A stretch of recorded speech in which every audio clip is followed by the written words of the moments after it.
Bienvenidos a esta jornada especial de RPP Noticias, El Poder en tus Manos, Elecciones Generales 2021. Estamos abordando varios temas que sin duda van a significar un reto para el próximo gobierno, independientemente de quién sea electo, quién sea nuestro próximo presidente o presidenta y cuáles sean las autoridades escogidas para conformar el próximo Congreso de la República. En esta oportunidad vamos a hablar sobre los retos en seguridad ciudadana, un problema que sin duda nos afecta a todos. Y de hecho, un estudio de INEI, publicado en diciembre del año pasado, refleja que el 81,8% de la población nacional urbana cree que puede ser víctima de un hecho delictivo durante el 2021 y probablemente usted que nos esté viendo en estos momentos sea parte de ese porcentaje. Nos acompaña a esta hora Ricardo Valdés, exministro del Interior, para analizar ese tema. Gracias por acompañarnos, bienvenido. ¿Qué tal? Buenas tardes. Bueno, una cifra bastante preocupante, sin duda, pero poco sorprende debido a la situación en la que nos encontramos cuando cada vez que uno tiene que salir de casa, siempre hay precauciones de por medio que uno debe tomar para evitar ser víctima de asaltos, de la delincuencia. Sí, hay dos factores que usualmente se usan para medir la inseguridad. Uno es la percepción de inseguridad, que es esta cifra de más de 80%, y la otra que es más dura es la victimización, es decir, la cantidad de veces que una persona ha sido víctima de un robo, un hurto, un asalto en el último año. Entonces, siempre la percepción de inseguridad es más alta que la victimización. La victimización ha estado en niveles muy altos hace unos años atrás. Recuerdo en el 2014 teníamos tasas de victimización del 38%. Estas se bajaron hasta el 26% más o menos a inicios del 2018 y a partir de ese momento volvió a subir y ahora estamos cerca del 32 o 33%. Es decir, un tercio de todo el país ha sido por lo menos robado o asaltado al menos una vez en el último año. Y es una cifra pues sumamente alta, ¿no? Y De eso, acuerdo. Sí, y eso además hace que algunos partidos políticos, por ejemplo, contemplen la posibilidad de que los integrantes de las Fuerzas Armadas ayuden a la Policía Nacional en el resguardo del orden público, cuando tengo entendido, me corregirá usted, que la seguridad ciudadana es competencia directamente de la Policía Nacional. sin duda, está así en las leyes, está así en la Constitución. Existen estados de excepción como el que nos encontramos ahora por la pandemia, en donde a través justamente de una excepción constitucional se permite que las Fuerzas Armadas participen en los roles de la seguridad ciudadana, pero básicamente en lo que es el manejo del orden público, ¿no? Uh -huh. Y bueno, y también se contempla la participación de las Fuerzas Armadas también en situaciones excepcionales. Eso requiere de una ley específica y usualmente no se hace más allá de 2 o 3 meses según manda la norma, pero cuando la situación lo amerita, como ocurre ahora con la pandemia, se va renovando periódicamente. Claro. Eh, y Y el eso viene detalle. acompañado de restricciones de derechos, por cierto, ¿no? Sí, sí, sí, sí, eso es importante también tomarlo en cuenta. Y lo cierto es que este tipo de medidas, o por lo menos de iniciativas, generan una suerte de sensación de seguridad, ¿no? Sentir que habrán más policías en las calles, que los militares además van a reforzar este resguardo, pero ¿atacan realmente el problema de fondo? El problema de fondo es muy variado. O sea, hay muchísimas causas estructurales que tienen que hacer con una situación delincuencial. Es decir, depende de la óptica que se quiera mirar, pero definitivamente la seguridad ciudadana o la seguridad de un país no es un asunto meramente policial. Uh -huh. Tiene que hacer con todos los operadores de justicia en el ámbito de la persecución del delito, pero es mucho más que eso. Si se quiere hacer prevención, tiene que manejarse la seguridad en un ámbito nacional y eso supone una visión intersectorial, es decir, con el Ministerio de Economía, Ministerio de la Mujer, Ministerio de Salud, de Trabajo, etcétera, porque todos esos ministerios impactan de una forma u otra con sus políticas en la seguridad, por un lado, y por otra parte también tiene que verse el rol que cumple territorialmente la política de seguridad. Me refiero al control que hay que tener en un espacio geográfico y a Uh través -huh. de un mando político que, de acuerdo a las leyes, los temas de seguridad se manejan vía el alcalde, que es quien dirige el consejo distrital provincial o regional, en el caso del gobernador regional, de seguridad ciudadana. Entonces hay una estructura que es piramidal. Gobiernos locales, municipios provinciales, otros son distritales, región, y luego hay un Consejo Nacional de Seguridad Ciudadana que incluye la participación de una serie de actores y que lo maneja la presidencia del Consejo de Ministros. De acuerdo, y eso es Entonces, desde importante ahí se tomarlo en manejan cuenta. todas las políticas. Sí, claro, no es un Sí, tema solamente policial. de acuerdo, porque cada vez que escuchamos propuestas en torno a la seguridad ciudadana, siempre se escuchan además como vamos a incrementar los sueldos de la policía, vamos a reforzar a la policía con más mecanismos, con más patrulleros y en fin, cuando el tema pasa más allá de eso, es mucho más grande y transversal, como desde quién toma las decisiones de qué se hace para prevenir el delito y también para sancionarlo. Y para dotar de recursos a la estructura del Estado para que esa política se pueda poner en práctica. Ahora, a nivel de la operatividad policial es clave y es importantísimo, pero eso es todo un gran tema en sí, que obviamente también requiere de cambios y también requiere de apoyar de manera decidida a la Policía Nacional. Hay factores del corto plazo, de adentro y afuera, o sea, de tipo de gestión de la policía y tipo estructural de la policía, y hay factores de largo plazo que tienen que hacer también con la estructura y con la gestión de la policía, ¿no? Entonces, Uh -huh. hay varios temas que han sido mencionados por los diversos candidatos a la presidencia de la República.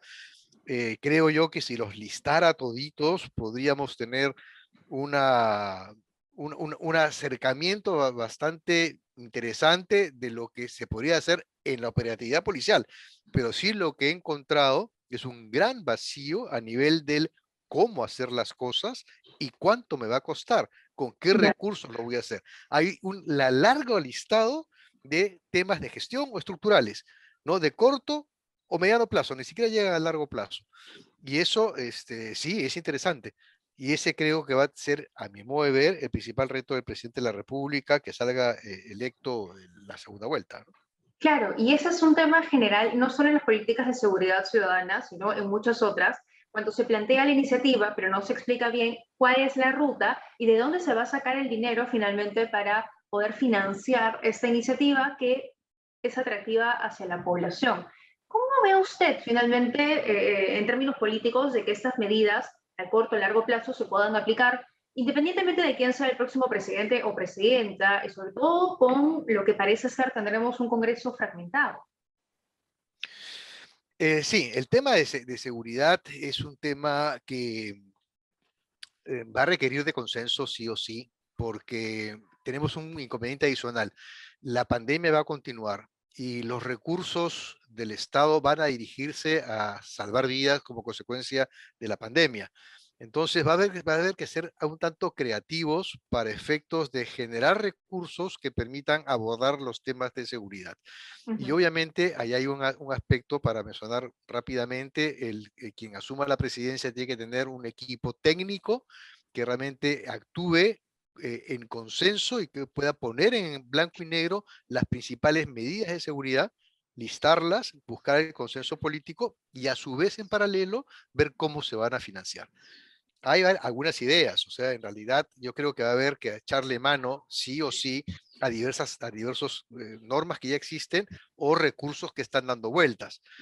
Hay algo que se llama el Certificado de Inversión Pública Regional y Local, se desconoce como CIPREL, es una suerte de tarjeta de crédito.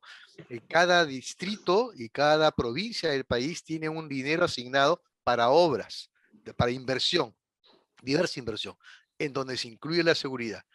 Ese fondo no se toca. ¿Por qué? Porque no hay equipos técnicos que sepan hacer proyectos de inversión pública. Eso se tiene que trabajar con el sector privado para hacer obras por impuestos. ¿Qué se puede hacer? Nuevas comisarías, tecnología, la famosa red vial para conectar a las 1.500 comisarías, unidades de criminalística. Todo eso se puede hacer con esos recursos. Digo, más de 15.000 millones de soles. Luego tenemos lo que es esperemos que el tema económico logre más o menos superarse una vez que se supere la pandemia en 2 años aproximadamente. Eso es un periodo en donde se puede negociar con la cooperación internacional para financiar aspectos centrales como por ejemplo el C4, que es el 105 muy mejorado para coordinar bomberos, ambulancias y patrulleros, y eso cuesta cuando yo estuve en la gestión costaba 500 millones y había un crédito para ello. Ese crédito se maneja con una temporada, digamos, de gracia y se empieza a pagar cuando la caja fiscal esté mejor. Y así puedo dar varias ideas, en donde, por Claro. ejemplo, los gobiernos locales tienen un recurso para recaudar el arbitrio, donde está el dinero que se recoge para la seguridad ciudadana a través de las facturas de energía eléctrica. Y eso tampoco se ha puesto en práctica. O sea, en fin, hay cosas que se tienen que ver para... hay Ujú. soluciones, pero hay que pensarlas fuera de lo que es el clásico presupuesto de la República, porque eso está dirigido a la salud ahora De y a la acuerdo, educación. de acuerdo.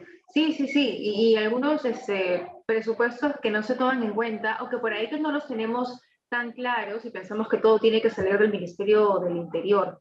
Hay otro desafío también que me parece importante y es recuperar la confianza de la población en la Policía Nacional, ¿no? Que el ciudadano sienta confianza en la autoridad para denunciar y para asegurarse que será sancionada la persona que cometió el delito. Sí, no, definitivamente, pero creo que la confianza empieza por ver a la policía rondando el vecindario. Por ahí se empieza, ¿no? Ujú. Entonces, la presencia policial es indispensable y hay muchas cosas que hay que pensar. A mí se me ocurre, por ejemplo, yo una de las cosas que haría sería reformar el régimen laboral de los policías que están en comisarías. El régimen 24 por 24 en realidad es un engañamuchachos porque el policía que trabaja un día completo y descansa un día completo en la práctica, ese día que le toca trabajar, no trabaja el día completo porque es imposible, sobre todo cuando eso se hace todos interdiariamente, ¿no? Ujú. Entonces, tiene que ahí pensarse en una estructura de un régimen laboral distinto y eso tiene un costo, sin lugar a dudas. Pero mientras eso no se puede llevar a cabo, porque hay que ver la caja para eso, tendríamos que pensar obviamente en una redistribución del personal policial y para que a su vez a través de la tecnología, que creo que es una forma más económica de hacer lo que planteo, se pueda tener una presencia permanente de la policía en la calle y que el ciudadano lo pueda ver. Sin Claro, claro. duda hay educación que hacer, muchas cosas, pero Ujú. Y pensar además, cuando hablamos de combatir la inseguridad, no solo en el delito común, sino también en el crimen organizado, que me imagino que tiene toda una logística y una persecución del delito de una manera distinta. es otra lógica. Ujú. La seguridad ciudadana, que es un poco proteger la calle, es distinta a la lógica de, de lo que es el crimen organizado. A ver, ahí se habla más ya de lo que es la investigación criminal, que es la otra cara de la moneda. O sea, tenemos lo que es la policía en el ámbito preventivo y la acción en la calle, tenemos la policía para hacerlo de manera muy gruesa, ¿no? Y la policía que tiene que investigar el delito, el crimen, y por supuesto va acompañada también de unidades de criminalística que hacen una investigación más científica. Eso está en pañales aquí en el Perú porque no se le ha puesto dinero, es costoso, y eso hay que ponerle dinero. Pero también hay una investigación en las propias comisarías o en lo que se llama las de PINCRIS, donde Ujú. es triste, pero tampoco hay dinero para ello.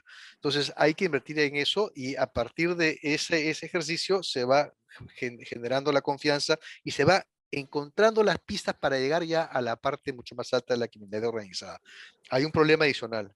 El problema adicional es que en épocas de crisis económica hay un sector de la población que migra también a la economía ilícita. Por ejemplo, al narcotráfico, no necesariamente como digamos, elaboradores de cocaína, pero sí para cultivo de hoja de coca, que después va a producir cocaína, o como por ejemplo la participación en el contrabando, o en la minería ilegal, la que se hace en cursos de agua, contaminando el medio ambiente, o el tráfico y la tala de madera, o el tráfico también y la pesca ilegal. Entonces hay economías criminales que tienen que hacer con una estructura distinta y otras lógicas, y ahí se tiene que trabajar con la unidad de inteligencia financiera en fin, ya eso es otro ámbito de trabajo. Ujú. Ese aspecto usualmente el ciudadano común y corriente no lo ve. Ellos ven lo que está pasando en su cuadra, cómo la Claro. atienden en la comisaría, ¿no? Y qué resultados tiene su propio proceso. Pero sin lugar a dudas, hay vasos comunicantes entre lo que pasa en la calle, en la venta de drogas de la esquina, con la producción que ocurre en la zona del Brae. Y porque además la inseguridad ciudadana, entiéndase como un delito común o como el crimen organizado, ya mucho más macro, genera retraso también en la sociedad, ¿no? O sea, tiene otro tipo de consecuencias más allá del robo, del daño, del sicariato en sí, o sea, tiene otro tipo de consecuencias también en la población. Sí, impacta a la población en todo sentido. O sea, es decir, de plano hay un impacto en lo que es la economía, en el sentido de que la inversión se retrae cuando una Claro. ciudad se vuelve violenta.